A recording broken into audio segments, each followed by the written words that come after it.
जय हिंद दोस्तों, एक बार फिर आपके अपने ही YouTube channel Global Research Education में आपका स्वागत है। जी हाँ दोस्तों, आप लोग कैसे हों? खुश होंगे, मस्त होंगे और अपने अपने किसी भी एग्ज़ाम की तैयारी में भी व्यस्त होंगे। इसी के घड़ी में एक बहुत बड़ा अपडेट आई है कि आप देख सकते हैं कि बिहार शिक्षक तैयारी भर्ती के बारे में अपडेट है कि अब जो विपक्षी पार्टी है उसका काम ही है बोलना, लेकिन विपक्षी पार्टी ही एक तरह से विद्यार्थियों के हित के लिए, तत्कालिक सेवा के लिए जो है आवाज़ लगाते हैं, उसका सब सुनते हैं।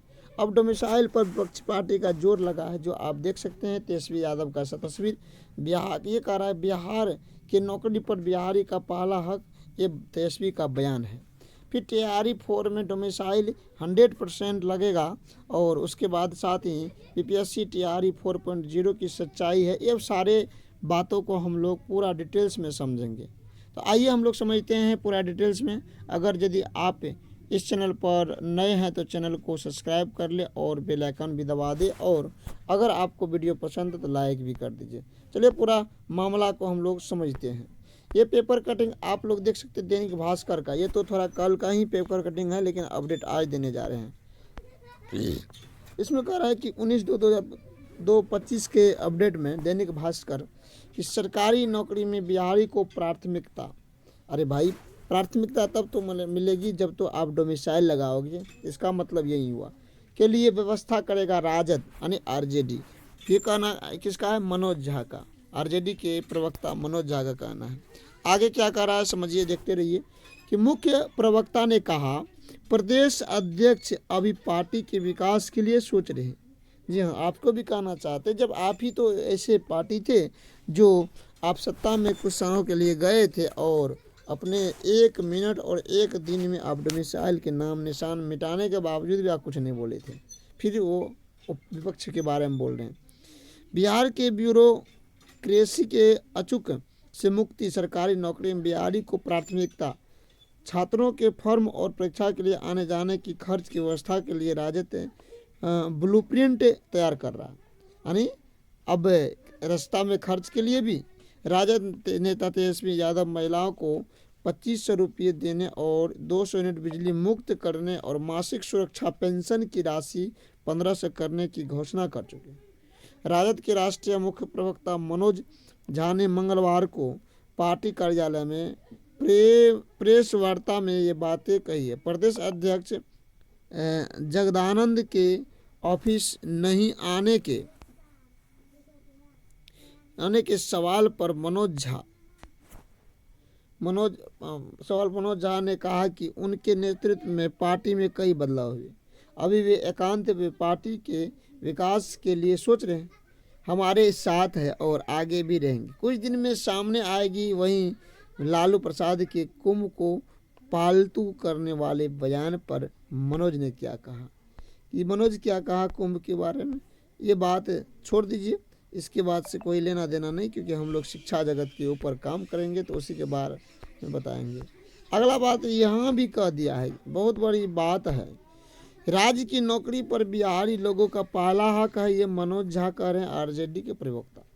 राजद के राज्यसभा सांसद मनोज झा ने संवाददाता सम्मेलन को संबोधित करते हुए कहा कि बिहार की सरकारी नौकरी पर पहला हक बिहार के युवाओं को का होना चाहिए। इसमें तो फिर डोमिसाइल लगाना चाहिए, लेकिन आप तो आरजेडी की पार्टी, जब आप सरकार में तो कुछ बोले नहीं। अब तो आप हार रहे हैं और जीतने के लिए तो कुछ कर सकते हैं। देखिए आगे क्या कर रहा है। किसी के माध्यम इलेक्शन के माध्यम तो फायदा होना चाहिए। इसके नज़र तेजस्वी यादव विशेष डोमिसाइल नीति लाने की तैयारी कर रहे हैं, जिसके लिए विधि विशेषज्ञों से भी चर्चा की जा रही है। श्री झा ने कहा कि तेजस्वी यादव को संवाद यात्रा के दौरान बढ़ी है। पता चलता है कि बिहार में गरीबी पहले से बढ़ी है। बिहार में गरीबी खत्म करने के लिए राजद की घोषणाओं को क्रांतिकारी बताते हुए कहा कि इससे न तो केवल लोगों की क्रय शक्ति बढ़ेगी, बल्कि अर्थव्यवस्था को भी ताकत मिलेगी। तो अर्थव्यवस्था को ताकत कहाँ से मिलेगी? जो आप डोमिसाइल ने लगाओ। बाहर के अभ्यर्थी यहाँ सेलेक्ट हुए हैं, कितना भयंकर बहाली निकलने के बावजूद भी। ये बात तो सही कि आपने, चलिए किसी भी तरह से आप तो मेरा साथ विद्यार्थियों लोग का दे रहे हैं ना, कोई बात नहीं, युवा नेता है। कुछ भी कर सकता है। तो जितने भी अभ्यर्थी समझ रहे हैं, बूझ रहे हैं, तो आप अपना अपना कमेंट में दीजिएगा कि क्या सच्चाई। अगला है कि टीआरई 4 में डोमिसाइल लगेगा। ये बात अगर जोरदार सरकार के कानों तक पहुंचती है, जब विपक्षी पार्टी बोल रहे हैं, तो ये ज़रूर लगेगा। और हम लोग भी जितने भी स्टूडेंट हैं, इसको भी हम ऊपर की ओर आवाज़ उठाएंगे, तब हम लोग का जो है ये सच्चाई निकलेगी। अब बीपीएससी टीआरई 4.0 की सच्चाई क्या है, चलिए इसके बारे में हम लोग जानते हैं। सबसे पहले टीआरई 4 के बारे में सबका एक एक मामला है, अलग अलग मामला है कि अब आएगा, कब आएगा, उसके बारे में हम लोग पूरा ब्यौरा जानते हैं। आप जानते हैं कि 3.0 की जो एग्ज़ाम हुई, इसमें जो सेलेक्ट हुआ है, काउंसलिंग भी हो गई और कुछ का काउंसलिंग चल रहा है। इसकी जो है अभी तक ट्रेनिंग नहीं मिली है, ट्रेनिंग भी नहीं मिली। और ट्रेनिंग मिलने के बाद इसका ट्रेनिंग का डेट भी नहीं मिली है। ट्रेनिंग मिलेंगे, नियुक्ति पत्र नहीं मिले हैं, नियुक्ति पत्र मिलेंगे। तो ट्रेनिंग और नियुक्ति पत्र मिलने के बाद, क्योंकि बहुत सारे कोटे के अभ्यर्थी है, सबसे पहले तो आप जानते हैं प्रावधाना अध्यापक और प्रधान शिक्षक, ये दोनों को मिलेंगे। उसके बाद 1 to 5, 6 to 8, 9, 10, 11, 12 लगभग अब जो है काउंसलिंग अंत के कगार पर है। इतने अच्छे से काउंसलिंग अब की बार हो रहा है कि दूध और पानी का पानी हो रहा है। फिर भी कुछ कचरा होगा अंदर में, इस पे बात हम लोग मुँह करेंगे। लेकिन टीआरई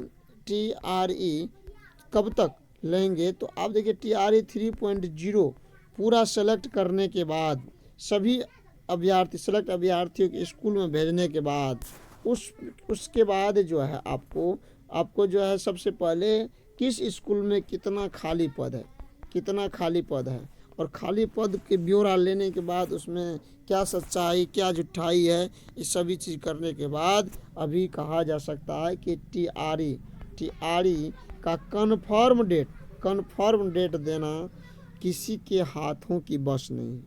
लेकिन फिर भी ये मैं बता रहा हूँ कि टीआरई 4.0 आएंगे 100% आएंगे, लेकिन कब आएंगे इसका पता किसी को नहीं। क्योंकि आप जानते हैं कि दिसंबर के अंत में कहा था नोटिफिकेशन आएंगे, क्या आया? जनवरी के फर्स्ट वीक में या सेकेंड वीक में आएंगे, क्या आया? नहीं ना आया। तो फिर आप कैसे कह सकते हैं? फरवरी भी बीतने को है, फरवरी के अंत में भी नहीं आएगा, मार्च में भी नहीं हुआ था, अप्रैल में भी नहीं आएगा। अब कहा जा रहा है कि मई, जून, जुलाई में आने की संभावना, अर्थात इलेक्शन से पहले आ जाएगा। तो इसमें हम लोग कंफर्टेबल नहीं है कब आएंगे, लेकिन आएंगे ज़रूर, ये तो सरकार के हाथों में है। लेकिन लेट से ही आए, लेकिन डोमिसाइल की मांग हम लोग को हमेशा बना रहे और डोमिसाइल लग के ही आए, तो बिहार के अभ्यर्थी को अच्छी तरह से फायदा होगा। आप लोग समझ गए होंगे इस वीडियो के माध्यम से कि हम क्या कहना चाह रहे हैं। अगर यदि आपको वीडियो पसंद आया तो लाइक, शेयर और सब्सक्राइब भी चैनल को कर लीजिए। तो अब नेक्स्ट वीडियो में हम लोग आगे बात करेंगे, तब तक के लिए जय हिंद, जय भारत।